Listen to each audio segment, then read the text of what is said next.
오늘 우리에게 주시는 하나님 아버지의 말씀은 사도행전 24장 22절에서 23절 두 절만 보도록 하겠습니다.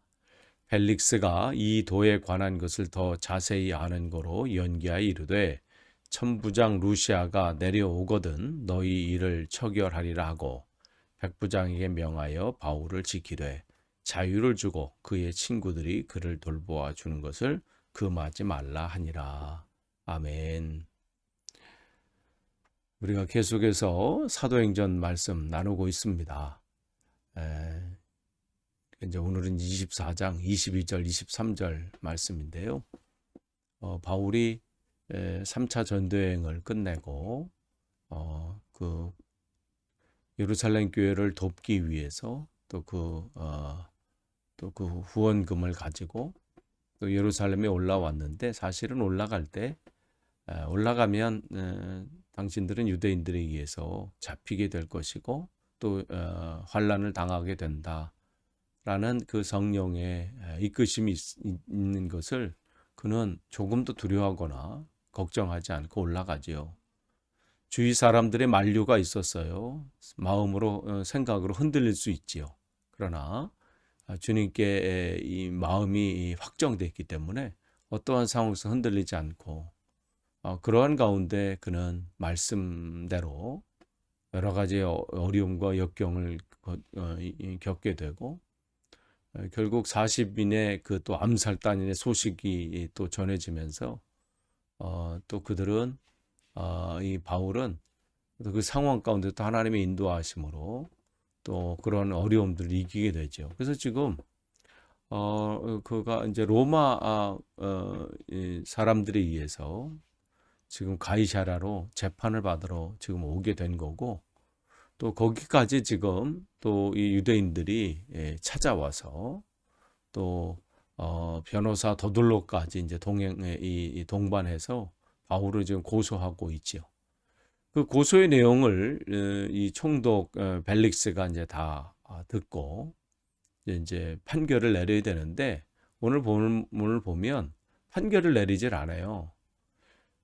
그가 가이사라의 이 총독 관저에 머물면서 그가 그리스도 교회에 대한 내용을 알았을 거예요. 그것이 무엇고. 왜냐하면 그것은 일찍이 빌립 집사가 그곳에 정착하면서 또 그곳에 교회를 또 세우고 또 그곳에서 복음을 전했던 장소잖아요. 3차 전도행을 마치고 오면서 또 바울도 그 빌립 집사님 집에 또 머물면서 또 그 또 지역에 수일간 머물면서 또 그곳에 있는 성도들과 교제를 나눴어요. 그러니까 이미 이 그리스도교의 이 복음이 뭐 이 가이사랴뿐만 아니라 뭐 사마리아 또 여러 곳에 많이 지금 증거되고 확장되고 있잖아요. 부흥의 소식들이 전해지고. 그러니까 이 벨릭스 총독이 처음 듣는 얘기는 아닐 거예요. 자기가 치리하면서 저기 지금 새로운 저 사람들이 뭐냐, 또 그런 소식을 또 접했을 것이고, 그리고 또 그 벨릭스에게는 이제 유대인 부인이 있었잖아요. 그 부인이 그의 이제 세 번째 부인이기도 한데, 그 유대인이 이 부인에게도 또 그 소식을 또 접했을 거죠. 물론 이제 내일 우리가 살펴보겠지만 바울이 이 전하고 있는 예수 그리스도의 이 말씀을 듣고자 남편을 종용해서 이 바울을 불러 또 바울을 만나기를 원했던 것으로 봐서는 이미 그 소식이나 또 그 상황들을 잘 알고 있어요. 그럼에도 불구하고 지금 바울은 이 총독은 이 판결에 대해서 당장 뭘 할 지금 마음이 없는 것 같아요. 또한 바울이 또 자기에 대한 자기를 변호했던 그 내용이 거짓이 아니라는 것도 어느 정도 알고 있고, 또 자기가 이 천부장을 통해서 받은 편지가 있잖아요. 이 사람은 자기가 생각할 때 뭐 로마에 대해서 뭐 아무런 문제가 없는 것 같습니다. 지금 또 이들이 고발하는 내용 자체도 지금 유대교 안에서 일어나는 그 정도의 일인데 지금 벨릭스는 그 문제에 대해서 이야기를 하지 않습니다. 어떤 판결을 내리지 않아요. 그러면서 그가 하는 말이 뭐냐면 자기에게 이제 편지를 보낸 그 천부장 루시아 얘기를 하면서 그 사람이 지금 다시 여기 와서 당신을 이제 데려가기 전까지 그때까지는 자기는 이제 판결을 보류하겠다 이 얘기를 한 겁니다. 그때 이제 다시 올라오면 그때 얘기를 하자는 얘기죠. 그럼 왜 지금 이 천부장이 이 총독이 바울에 대한 이 판결을 왜 보류했을까요? 이렇게 보류하면서 사실은 2년간 방치하는 결과가 되거든요. 그럼 왜 이러한 일들이 일어났을까요? 어떤 면에서 바울은 이 천부장 이 총독은 유대인의 눈치를 볼 수밖에 없죠. 거기다가 자기에게 때마다 뇌물을 주는 그 대제사장들과 또 그들의 무리들의 이 힘을 무시할 수 없는 거죠. 그러니까 그들의 눈치를 보게 되는 것이고, 또한 그가 이제 생각한 거겠죠. 지금 내가 어떤 판결을 내리는 것이 내게 유익할까? 이렇게 판단하는 게 나을까? 저렇게 판결하는 게 나을까? 어떤 것이 유익한지를 지금 생각해 보겠죠. 지금 바울을 무죄라고 판단하는 게 자기에게 유리할까? 아니면 지금 자기에게 또 뇌물을 주고 또 그렇게 자기가 이제 여기를 치리하면서 그렇게 유대인들의 이 땅에서 치리하면서 도움을 주는 저들의 입장을 취하는 것이 좋을까? 뭐 곰곰이 생각하겠지요. 그렇다고 유대인의 편을 마음대로 들 수도 없는 게 지금 바울이 로마 시민권을 가지고 있잖아요. 그러니까 이 부분에 대해서도 함부로 또 할 수도 없고, 그러면서 지금 이 총독의 머릿속은 복잡할 거예요. 어떻게 해야 될까? 그러니까 어떻게 해요? 보류할 수밖에 없는 거예요. 그러니까 우리가 이제 내일 또 살펴보겠지만 이 벨릭스 총독의 이 머릿속에는 이 바울에게도 어떻게 하면 이 사람한테 뇌물을 받을까? 왜 이 사람이 눈치 없이 왜 내가 계속 찾아오는데도 왜 이 일들을 그냥 이렇게 생각 없나? 이 정도로 지금 생각하고 있잖아요. 바울에게 돈을 좀 얻을까 자꾸만 찾아오는데 바울은 거기 또 눈치가 없어. 그러니까 이 벨릭스는 정말 자기 인간적인 정말 사람이에요. 어떻게 하면 자기 유리한 게 중요하고 결국은 돈에 움직이는 사람이 되는 거죠. 그렇게 해서 2년을 보내요. 어떻게 보면 바울의 입장에서 보면 참 이 시간, 2년이라는 시간은 억울하기도 하고 답답하기도 하고 또 안타까운 시간이기도 할 겁니다. 그도 그럴 것이 하나님께 받은 바 사명이 있잖아요. 내가 예루살렘에서 복음을 이렇게 전하는 것처럼 넌 로마 가서도 복음을 전하게 될 것이다. 또한 그가 지금 이 3차 전도 여행을 하면서도 계속해서 쉬지 않고 또 복음을 증거할 수 있는 것은 바로 이 복음에 대한 열정이 그에게 있기 때문에 그래요. 그래서 그의 꿈은 로마뿐만 아니라 더 땅끝까지로 복음을 증거하는 정말 그 열정과 그 마음으로 가득하겠지요. 그래서 지금까지 한시도 쉬지 않고 주님 앞에 붙들림 당한 이후에 정말 생명을 바쳐서 지금 복음을 증거하고 있는데 그야말로 정지가 된 거잖아요.